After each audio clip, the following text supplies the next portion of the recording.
Foreword. Thou shalt have no other gods before me, except the one you believe in. I can think of no better place to write a book about religion than this, my ancestral homeland, Chapel Hill, North Carolina, where I attended the University of North Carolina as an undergraduate. None of my ancestors actually came from here. They all came from Russia and later settled in New York. But I like to imagine that they're from the place. It's less depressing. Russia, in the original Russian, means gathering of depressed people with a penchant for vodka as self-medication. Several years ago, I went to St. Petersburg, Russia, where some of my family was from, and I felt as if I didn't belong at all.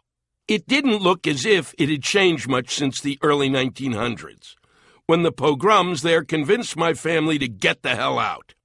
In these pogroms, organized gangs of Russians terrorized and killed more than a few Jews. My Aunt Sonia suffered 6 saber wounds during one of these attacks. Luckily, her sister, my grandmother, had come to America at the age of 16 and made enough money to bring her here before a 7th saber wound could be delivered. I can't even imagine a time when people used sabers, let alone what would possess the Russians to go after my ancestors, who weren't what one would call practicing Jews. As I wandered the streets of St. Petersburg, I felt not even one root. Actually, it was kind of a dump, an amazing dump, filled with some spectacular pieces of architecture like the Hermitage, but everything looked in desperate need of repair and a paint job. It looked like it must have looked in a 19th century painting that someone had soaked in water for weeks.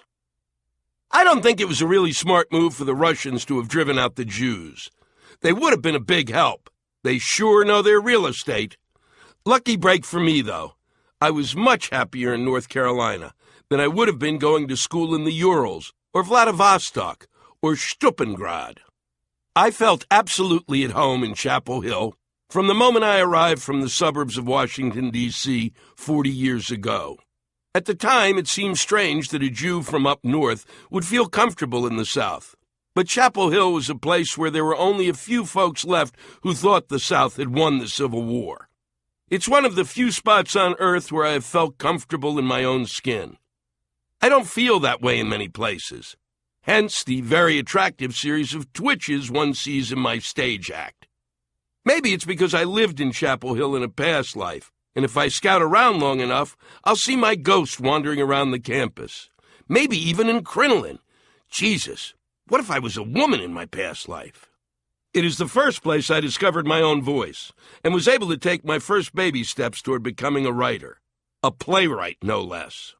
So, to tackle a subject as complicated as religion, which I have no expertise in, I figured I would return to the place where I first found the words to express my point of view. And then, of course, there is the inspiration provided by the vision of all the young co-eds of my alma mater, who fill the sidewalks with their loveliness and who are enough to restore one's faith in a just and loving God. But I digress, and as I stare longingly, I can feel the flames of hell lapping at my nutsack. So why am I writing a book on religion? I wish I could tell you that God had appeared to me and commanded that I reveal unto the peoples of the earth all of his mysteries, and that I was the Antichrist. Now that's a cash cow waiting to happen. But the Antichrist wouldn't write a book. He'd have a reality show and all sorts of digital downloads, and he'd leave mind-altering messages on cell phones. Yet I noticed as I began to write that there has lately been a glut of books about religion. Atheists and true believers, critics of all stripes and defenders of the faith, they have destroyed hundreds of thousands of trees with their knowledge, research, opinions, and beliefs. This is so typical of my life. I decide to write a book on religion, and as soon as I sign the contract, the shelves overflow with new books on the subject from every imaginable point of view. And so, yet again, is my belief in God undermined. What bullshit! I could see if I wrote a book on Iraq. We can't seem to get enough of those. It's like Chinese food.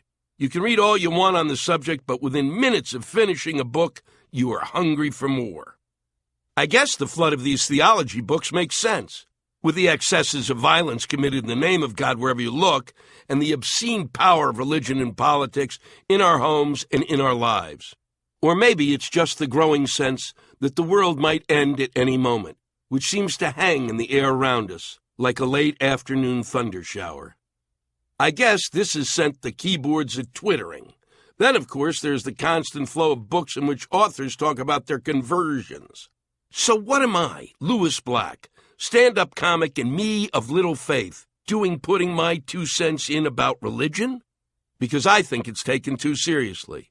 And anything that takes itself too seriously is open to ridicule. What am I thinking? When you write about people's beliefs, you're asking for it. Every page here has the potential to offend someone somewhere in perpetuity throughout the universe. That doesn't even count the critics who will say it wasn't funny enough, or serious enough, or spiritual enough. Religion? Funny?